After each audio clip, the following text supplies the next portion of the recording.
Overwhelmed sa support at love ng pamilya at fans kaya emosyonal si Kapuso Big Winner Caprice Cayetano nang sumalang siya sa GMA Integrated News interviews. Sinagot din ni Caprice ang pag-ship sa kanya sa Kapuso's second big placer na si Heath Hornales. Makichika kay Nelson Canlas. Hindi pa rin makapaniwala si Caprice Cayetano na siya ang itinanghal na Kapuso Big Winner sa katatapos lang na Pinoy Big Brother Celebrity Collab Edition 2.0. Masaya kahit maraming challenges ang naging journey ni Caprice sa loob ng bahay ni Kuya. Ang pinakamahirap daw para sa Kapuso Star ay ang pagka-miss niya sa kanyang pamilya sa loob ng 4 na buwan. Nung narinig ko pa lang po na Big Winner po ako, hinanap ko po talaga sila sa audience. Sabi ko, "Hello, sila mami, gusto ko na silang i-hug." Kaya masaya po talaga ako na nakita ko po sila nung time na yon. Sobrang love na love ko po sila. Nagpapasalamat po ako sa tiwala nilang lahat. Sa lahat din po ng sumusuporta sa akin hanggang dulo po, maraming salamat po.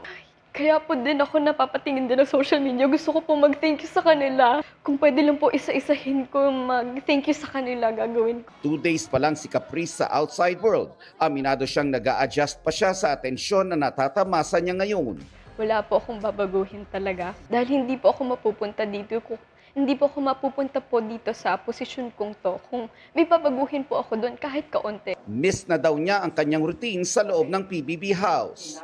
Pagising ko po, habang kumakain po ako ng chicken, nagsuot po ako ng name tag.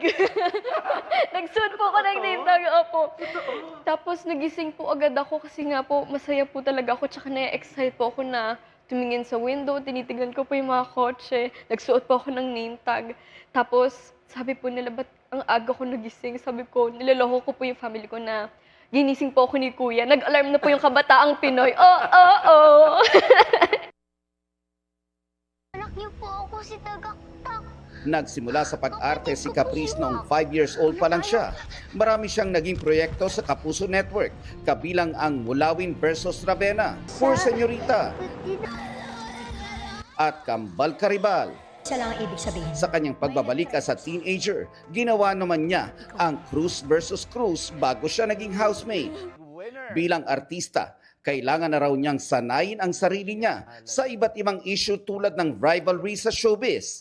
Kailan lang ay naging laman ng mga online comments si Caprice at kapwa Big Winner niyang si kapamilya star Lela Ford. Have you at some point talked about it na parang, pinag-aaway tayo ng fans? Ano ba?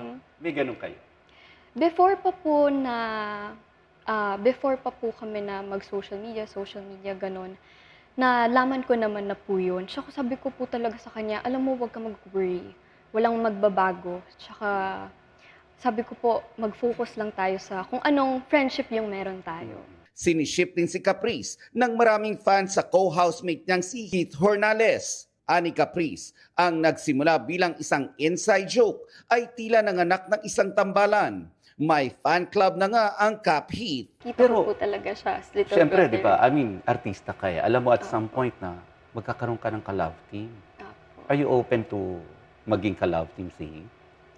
Ako po talaga, simula po nang pumasok ako sa bahay ni Kuya, ang goal ko lang po talaga is magkaroon po ako ng sariling career and mag-focus lang po ako sa craft ko. Yun lang naman po. Pero mabait naman po si Heath. Wala naman po akong any problem sa kanya. At 17, nauwi ang usapan namin sa crushes and love life. Ako po, hindi ko naman po siya naiisip pa kasi mas gusto ko pong i-enjoy lang yung teenage life ko. Kasi yung love life, yung mga crush, andyan lang naman po yan. Pero yung pagiging teenager, mabilis lang po yan. So gusto ko po i-cherish lang, i-enjoy lang po. Nelson Canlas, updated sa Showbiz Happenings.